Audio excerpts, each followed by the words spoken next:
초등학생 아이 둘 키우고 있는 엄마입니다. 아이 둘은 연년생으로 3학년, 4학년 됐어요. 첫째가 딸이고 둘째가 아들이에요. 제가 미혼일 때는 몰랐던 아이를 낳고 키우면서 알게 된 놀라운 사실이 있어요. 제가 아이를 낳기 전까지만 해도 아이에게 부모의 손이 가장 필요한 시기는 신생아 때고 크면서 점점 손이 덜 가겠지 생각했어요. 신생아 때 부모의 손이 가장 필요한 건 맞았어요. 스스로의 힘으론 아무것도 하지 못하는 작은 생명체를 부모가 아니면 누가 돌보겠어요. 힘들었던 첫째의 신생아 시절이 지나기가 무섭게 둘째를 갖게 되었어요. 생명이란 건 축복이 맞다고 생각하면서도 그 시절이 마냥 유쾌하진 않았어요. 정말 힘들었거든요. 하지만 쇳불도 당김에 빼랬다고 몇 년 고생하고 나니 제법 괜찮더라고요. 둘이 붙여놓으면 잘 놀기도 하고 서로에게 가장 좋은 친구가 됐어요. 어딜 놀러가도 둘만 붙여놓으면 부모는 안중에도 없었어요. 그리고 애들이 어린이집에 가면서 조금 더 여유가 생겼어요. 그때 다시 복직을 했습니다. 출산 전에 휴직을 했다가 둘째 육아휴직까지 다 쓰고 복직을 한 거예요. 오전에 애들 등원시키고 저는 출근하고 집에 오면서 어린이집 들려 아이들 픽업하고 그랬어요. 이제 점점 부모에게 자유가 생기겠구나 했는데 이게 웬걸요? 초등학교 들어가니까 정반대가 됐어요. 점심만 먹으면 하교를 한대요. 방과 후 교실에 보내도 3시 전에 끝난대요. 이때 정말 많은 고민을 했어요. 보통의 맞벌이 부부들은 아이를 학원 뺑뺑이 돌린다고 하더라고요. 그렇게 부모의 퇴근 시간까지 밖으로 돌리는 거예요. 이게 과연 아이에게 좋은 일일까 많은 생각이 들었어요. 저희가 맞벌이를 하는 게 아이를 위해서라는 말도 맞아요. 하지만 외벌이로 못 살지 않는 수준임에도 맞벌이를 선택한 건 더 풍족하고 여유 있는 삶을 살고 싶다는 어른들의 욕심이죠. 그 욕심으로 고작 8살 된 아이를 학원 몇 개씩 돌려가며 고생시키고 학교가 아닌 외부로 보낼 위험에 노출시키고 하는 게 과연 아이를 위한 일일까요? 저는 아니라는 판단을 했습니다. 학교나 학원은 어린이집처럼 정해진 공간 내에서 아이를 세심하게 케어해주는 게 아니니까요. 그때 제가 휴직이 아닌 퇴직을 하게 됐습니다. 돌아갈 곳이 있던 휴직과 돌아갈 곳이 없는 퇴직은 느낌이 달라요. 하지만 아이와 함께하는 시간이 더 중요하다고 판단해 전업의 생활을 시작했습니다. 학교의 정규 수업 외의 학업은 최소한으로 했어요. 그렇게 둘째까지 저학년 시절을 마칠 즈음 저는 다시 취직을 생각하게 됐어요. 이제는 정말 아이를 위해서라는 말이 맞는 상황이 됐습니다. 아이가 본격적으로 학업을 시작하면서 들어갈 사교육비, 이걸 벌어야 했어요. 아이들도 어느 정도 커서 반나절 정도는 집에 자기들끼리만 있어도 됐거든요. 그렇게 저는 다시 취직 준비를 시작했어요. 저희 가족 얘기를 하면 남편 얘기를 빼놓을 수가 없어요. 저희 남편, 효자 중에 효자입니다. 어설픈 효자가 아니라 정말 효자예요. 시어머님 한 분만 살아계신데 남편이 어머님께 지극정성입니다. 아내 시켜서 대리 효도하고 자기는 귀찮으니 와이프한테 떠넘기는 그런 효자가 아니에요. 자기가 다 챙깁니다. 어머님 아프시다고 하면 병원 모셔다 드리고 병간호하는 것도 남편. 어머님께 수시로 안부 전화 드리는 것도 남편. 어머님 건강 챙긴다고 영양제 일일이 알아보고 사서 보내는 것도 남편. 효도는 다 남편이 합니다. 제 입장에서 서운한 건 단 한 가지였어요. 어머님 챙기느라 가족들에게 그만큼 소홀하다는 점이요. 솔직히 이럴 거면 나랑 왜 결혼했냐 물어보고 싶은 날이 한두 번이 아니거든요. 그냥 평생 어머님 끼고 살지 왜 나랑 결혼했을까? 그 역시 해답은 어머님이겠죠. 어머님이 아들 결혼하는 걸 원하셨으니까요. 저는 이 남자와 살면서 어느 정도 포기하는 마음을 갖게 됐어요. 너도 어머님하고 죽고 못 사는 사이니까 나도 내 자식들이나 끼고 살련다. 다행인 건 이때까지는 효도는 자기 혼자 했다는 거예요. 저한테까지 짐을 지워주려 했으면 남편 기대치를 채울 수 없어 못 살았을 겁니다. 계속 이렇게만 살 수 있었다면 겉으론 좋은 부부의 모습을 보이며 살았을 거예요. 실제로 남편이 가족한테 조금 무심하긴 하지만 치고받고 싸우진 않았으니까요. 평범하게 대화도 주고받으며 살았어요. 이때까지와 같이 평온한 일상이 계속됐으면 좋았겠지만 어머님께 문제가 생기면서부터는 더 이상 남편 혼자만의 일이 아니게 됐어요. 어머님은 동네에서 정말 작은 식당을 운영하시며 생계 유지를 하셨는데 남편의 케어에도 나이를 이기지 못하신 어머님이 쓰러지시는 일이 있었습니다. 큰 병이라기보단 체력적으로 많이 쇠약해지셨고 가장 큰 문제는 나이였죠. 그때 어머님이 한동안 병원 신세도 지셨고 퇴원을 하신 지금도 예전 같진 않으세요.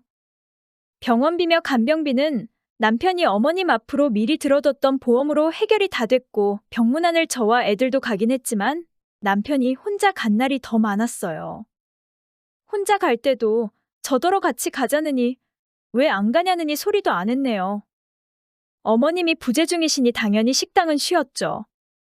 이 식당 때문에 남편과 처음으로 어머님 문제로 싸웠습니다. 어머님이 쓰러지시면서 앞으로는 누군가의 보살핌이 필요하겠구나 생각했어요. 수입도 없으시니 자식들이 부담해야 한다는 것도요. 솔직하게 자식들 중 누군가가 어머님을 모셔야 한다면 그게 우리가 될 수 있겠구나 생각도 했어요. 남편 성격이면 그러고도 남거든요. 시부모님을 모시고 산다는 게 쉽지 않다는 걸 너무도 잘 알지만 모시고 살게 될지도 모르겠다는 생각까지 이미 다 했었어요.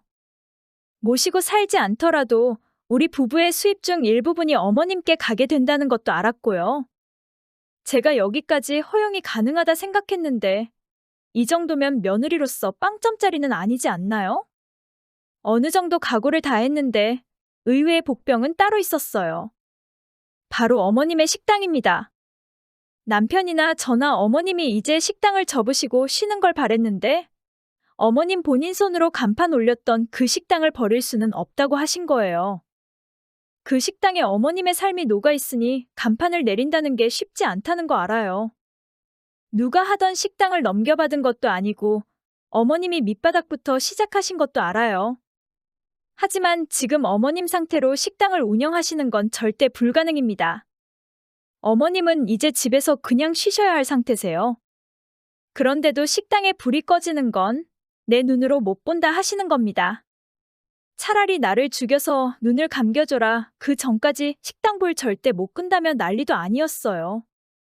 저는 여기서 남편이 했어야 할 행동은 어머님이 뭐라고 우기시던 어머님을 쉬게 해드리고 식당은 정리를 하는 게 맞다고 생각해요.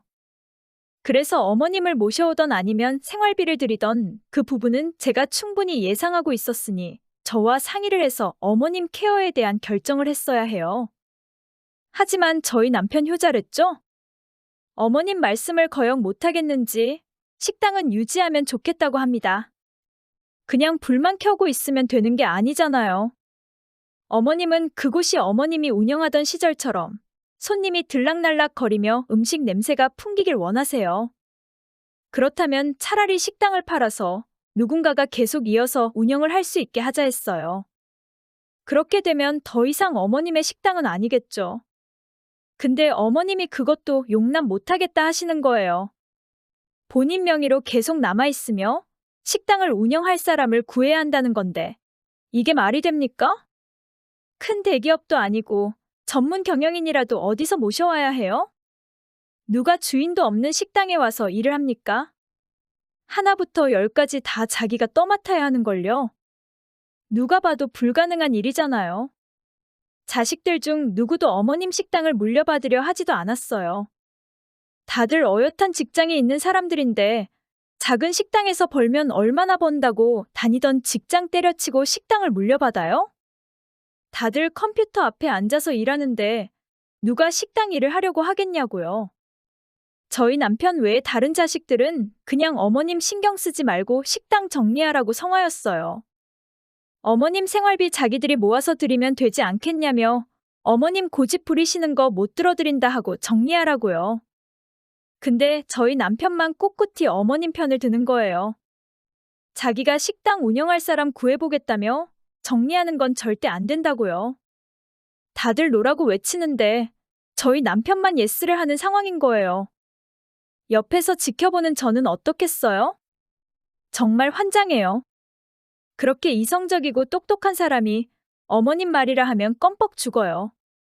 남편은 사방팔방으로 구직 광고도 내고 발품도 팔았지만 명의도 못 가져가고 사장이 부재 중이라 모든 일을 다 해야 하고 수입도 적은 그 식당을 하겠다고 나서는 사람은 없었습니다. 하지만 끝까지 어머님의 말씀을 거역 못하는 저희 남편의 결론은 저에게 떠넘기는 것이었어요. 제가 재취직 준비를 하고 있으니까 돈을 벌러 나갈 계획이 있었으니까 그 목적지를 어머님 식당으로 해라 이겁니다. 저는 남편 말 듣자마자 거절했어요. 저요, 똑똑하진 못해도 사무직 일하면서 살았어요. 대기업은 못 가지만 격리, 사무보조 같은 일만 했어요. 식당 일은 대학생 때 아르바이트로 홀서빙 한두 달 해본 게 전부예요.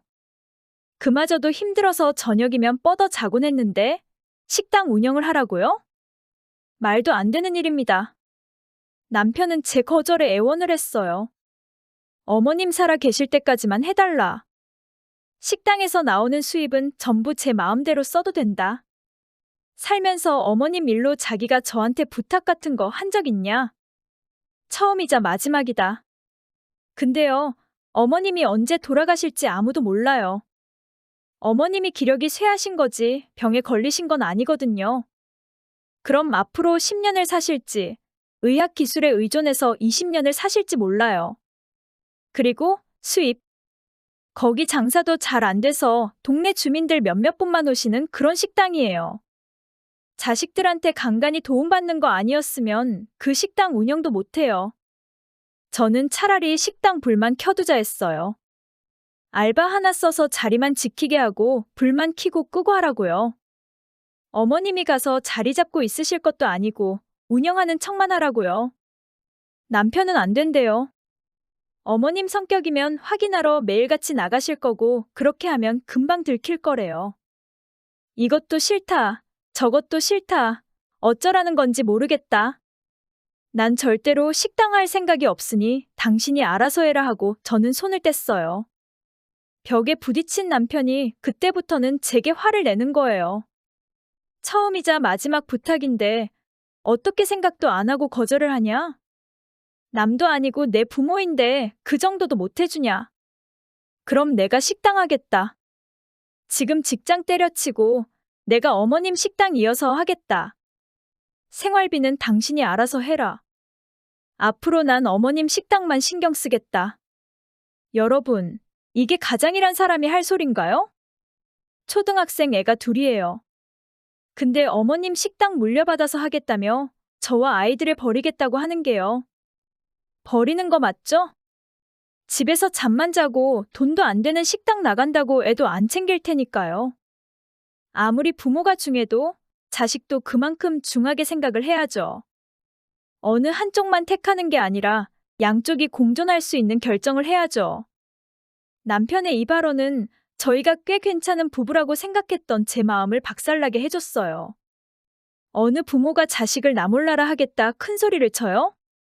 근데 그게 여러분 남편이라면, 여러분 배우자라면 그 사람을 믿고 살 수 있으시겠어요? 원하는 대로 하라고 했어요.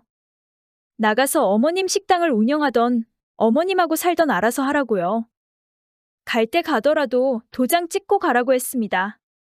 사실 이혼 얘기를 하면 남편이 마음을 돌리지 않을까?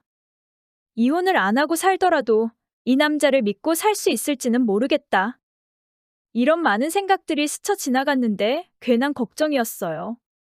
남편은 저와 이혼을 하더라도 어머님 뜻대로 살겠다고 했고 이혼을 원한 건 제 쪽이니 저만 이 집에서 나가라고 했어요. 제가 그런 바보 같은 짓을 왜 합니까? 애들 두고 나갔다가 남편이 애들한테 뭔 짓을 할 줄 알고요? 식당 데려가서 일 시킬지 누가 알아요? 저희가 결혼한 지 10년이 넘었어요. 누가 빈털터리로 혼자 나가요?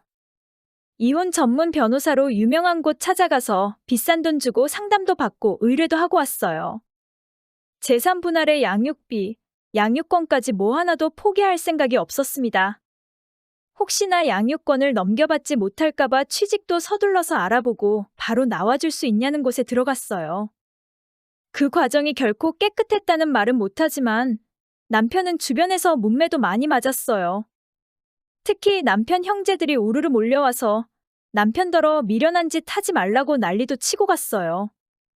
저 붙잡고 애가 어린데 이혼이 웬 말이냐며 말리기도 하고 남편더러 똑똑하게 생각하라며 얼른 저한테 와서 빌으라고 화도 내고 어머님 고집 자기들이 꺾어 놓을 테니 이혼까지는 생각하지 말라고 하고 근데요, 남편이 고집을 안 꺾어요. 저만 식당 맡겠다 하면 다 해결이 되는데 제가 고집을 안 꺾어서 이혼하는 거래요. 저더러 못돼 먹은 년이래요. 그래서 이혼하는 거래요. 끝까지 자기 잘못을 인정 안 하더라고요. 결국 다들 두 손 두 발 다 들고 돌아갔고 저는 이혼을 하게 됐습니다. 우연히 지나가다 보게 된 어머님의 식당은 현재 불이 꺼진 채 남아 있어요. 식당 운영하겠다던 남편은 어디 갔는지 모르겠습니다. 아마도 어머님 옆에 있지 않을까요? 부모를 신경 쓰는 마음이 잘못이라는 건 아니에요. 하지만 같이 공존할 수 있음에도 극단적으로 한쪽으로 치우쳐 있다는 건 잘못이라고 생각해요. 시간이 흘러일 어머님이 돌아가시게 된다면 그때는 저와 애들 생각을 할까요? 그때 우리 마음속엔 남편이 없겠지만 말이에요. 무심하고 가정에 소홀했던 남편, 그 빈자리가 그다지 크게 느껴지진 않습니다. 그때보다 애들에 대한 책임감은 2배가 됐지만 하늘이 제가 감당할 수 있는 시련만 줬다고 생각하렵니다. 제 인생의 위기가 아닌 반환점이라는 생각으로요. 이제 앞으로 나아갈 일만 남았네요.